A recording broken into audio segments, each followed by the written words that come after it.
What's good? What's good, everybody? Welcome back to another episode of The Urban Platform Speaks.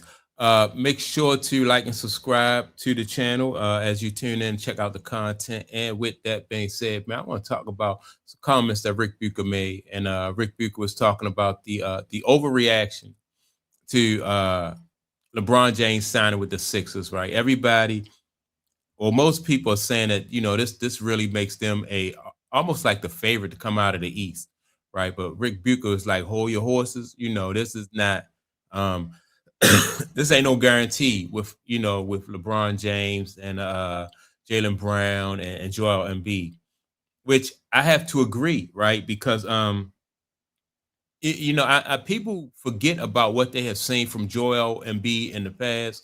They forget that LeBron James is, he's going on his 24th year in the league. And then so I don't know how they can say or think that, just because they team up together, LeBron and Joel Embiid with Maxey and Brown and what's the other guy, Edgecombe, that this automatically makes them the favorite in the East. In my opinion, I'm still, I'm thinking that the Knicks is the team to beat in the East. Not just because LeBron James come through the Philadelphia 76ers. It's like, well, now they the favorite. And so Rick Bucher is saying, you know, the media is overreacting, which I have to agree. So I'm going to play Rick Bucher's comments on the subject, and then I'm gonna come back and I'm gonna add my input. Now, some of what Rick Bucher says, though, I actually disagree with, and that's his take on Jaylen Brown. But I'm gonna listen to what he had to say, then I'm gonna come back and give my input. Action season once more, where the biggest offseason splash or news instantly inspires predictions that are, well, how do I put it this nicely? Prisoner of the moment stuff. I'll admit I have been guilty of it at times as well. I loved the addition of Desmond Bane by Orlando last summer and was convinced the Magic were going to be one of the top teams in the league last season. My optimism proved to be ill-founded, but I wasn't making any wild pronouncements like Bane made them instant title contenders. I just liked the fit.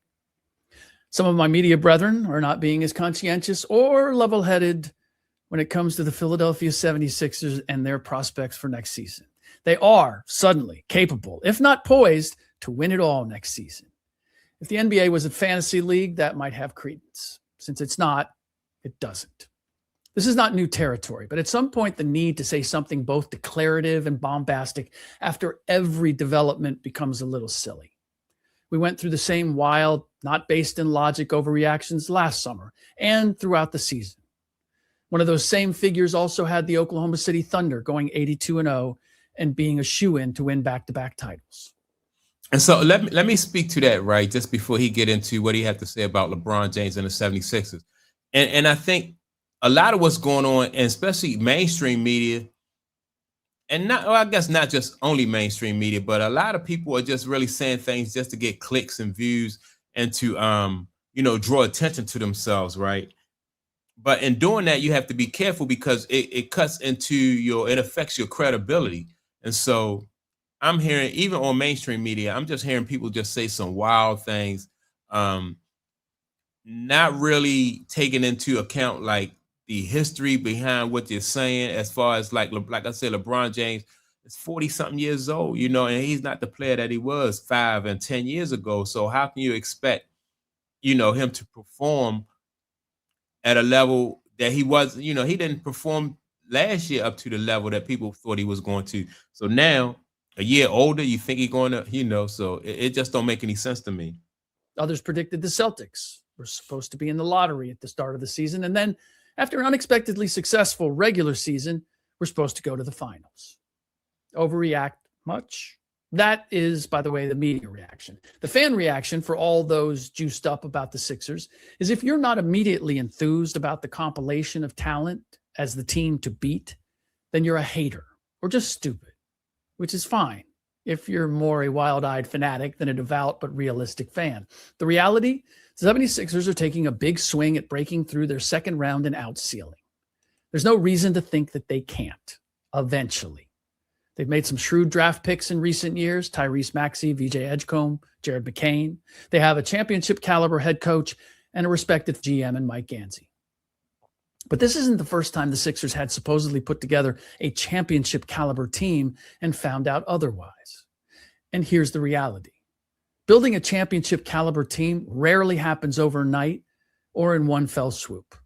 In today's NBA, more than ever, it takes tinkering and fine-tuning and then some time to gel.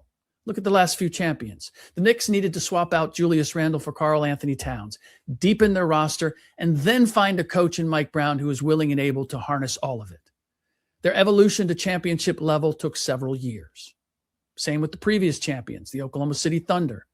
They needed to add Isaiah Hartenstein and Alex Caruso to beef up their toughness and add a couple of players with the ability to impact the game without the ball. The champions before the Thunder, the Celtics, also went through their growing pains and roster development, adding Kristaps Porzingis and Drew Holiday. Just about every championship team in the last decade went through a similar evolution. What is the difference, you ask, between the 76ers adding Jaylen Brown and LeBron James this summer to Tyrese Maxey and Joel Embiid and VJ Edgecombe? I'm glad you asked. First, well, let me just say this, right? All right, so if you look at the pattern with LeBron James, he's always taken he'll win the championship in the second year. But I think that this year is going to be different. This team is going to be different because LeBron James is he's up in age. Then on top of that, everybody's talking about the starting five, but where is the the bench support? I know they're trying to get Caldwell Pope, right?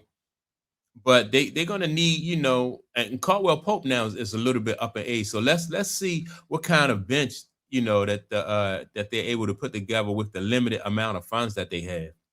Well, the core of every one of the aforementioned championship teams was far more talented and accomplished before the new additions arrived. They'd already been through their share of postseason trials and tribulations. That's not the Sixers. Let's not forget, they were a 45-win play-in team a year ago. Tyrese Maxey has been a revelation and deservedly an all-star and was third-team All-NBA, but he's newly minted as a bona fide star and in no way is superstar material just yet. He did not receive a single first-team All-NBA vote and received predominantly third-team votes for a reason.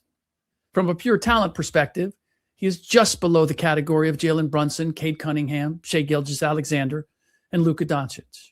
I still see him as far more shooting guard than point guard, his listed position. I feel the same about Brunson, but even he is more of a playmaker than Maxey. Maxey in no way has proved he can lead a team to multiple playoff series wins, and that's what is expected if we're talking about the Sixers as title contenders. And also, all right, so I agree with him that Maxey is still a very good basketball player, but still very unproven, right? But I don't think that the Sixers really will be. I think Maxey will probably be the second option on this team behind Jaylen Brown. We saw with Jaylen Brown, what he did last year in Boston. So I don't think that, and Maxey he did good for the Sixers, but I just think that this team right here is going to rely a lot on Jaylen Brown, especially at the offensive end. Yes, I'm well aware that Cade Cunningham hasn't proved he can lead a team to multiple playoff series just yet either, which is why you won't hear me talking about the Pistons as title contenders this year until I see how he plays and what kind of roster GM Trajan Langdon puts around him. But from a pure ability standpoint, anyone outside of Philadelphia is taking Cade 10 times out of 10 over Maxey. Maybe a few people inside the city of brotherly love as well. You know who else hasn't demonstrated that they can win multiple series as the bona fide leader? Philly's biggest and brightest addition, Jaylen Brown. I can't help but feel half of the excitement in Philadelphia over Jaylen is because of what they gave up to get him, which was Paul George, 2 first-round picks, and 2 second-round picks. That's a legit reason to be excited. Trading out a 36-year-old who played a grand total of 78 regular season games in his 2 years in Philly for a 29-year-old who was in the MVP conversation last season and has been relatively durable. But an argument could be made that he also was the architect for everyone getting so excited about the Sixers, because without their upset of Brown and the Celtics, we'd be looking at them as very much still in the incubator, waiting for Embiid's contract to run out. But Rick, we're now talking about Maxey and Brown together. Maybe they can do together what they couldn't do individually. Yeah, maybe. I'm not dismissing that. But it will take the two of them figuring that out and then adding the appropriate pieces around them to maximize their strengths and hide their weaknesses.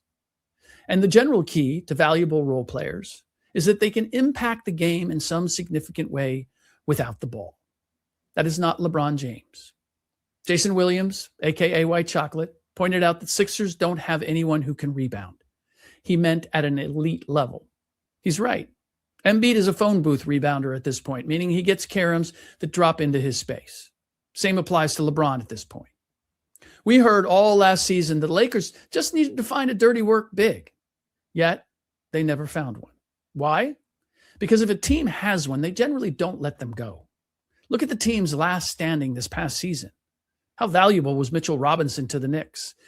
Evan Mobley for the Cavs, Luke Cornett for the Spurs. Cornett only averaged 13 minutes in the playoffs, but his production was nearly double-double level in the playoffs. A utilitarian big might not win a series, but not having one could certainly lead to losing one. Yeah, but and so that's a good point too, though. Like they do need somebody who can rebound. They need the rim protection, right? But as far as Jaylen Brown, I think Jaylen Brown, in my opinion, is the most solid, proven, especially like at this point in time in his career compared to LeBron James. Jaylen Brown is the one. He's the one sure bet, in my opinion, for the 76ers, right? Joel Embiid played 38 games last year, man, and I'm hoping that he'll be able to give them more. Somebody said they need Joel Embiid to play 60 games, and I don't know if he's gonna be able to give 60 games, but he definitely gonna need way more than 38. So I don't think LeBron is gonna be enough because they don't have anybody who's gonna play defense. LeBron is, he's not playing defense like that. Joel Embiid is not playing defense like that. People are pointing out like how easy it is to go around Joel Embiid, and he's not a rim protector. So the team, and I agree with Ric Bucher. I just think it's, the media is overreacting when it comes to LeBron James being on the Sixers team. That don't mean that I'm still not looking forward to seeing them play and seeing what they can do. Basically, in my opinion, it's going to come down to how far Jaylen Brown can carry them, and in what ways LeBron James are willing to sacrifice to help the team, be successful. But other than that, man, yeah, LeBron James is not going to be enough. Him and Jaylen Brown, it's going to take some. They're going to need rebounding and defense. So that's my take on it. Make sure to like and subscribe. Also, don't forget to leave a comment. And with that being said, man, I'm going to check y'all out in the next video. Peace.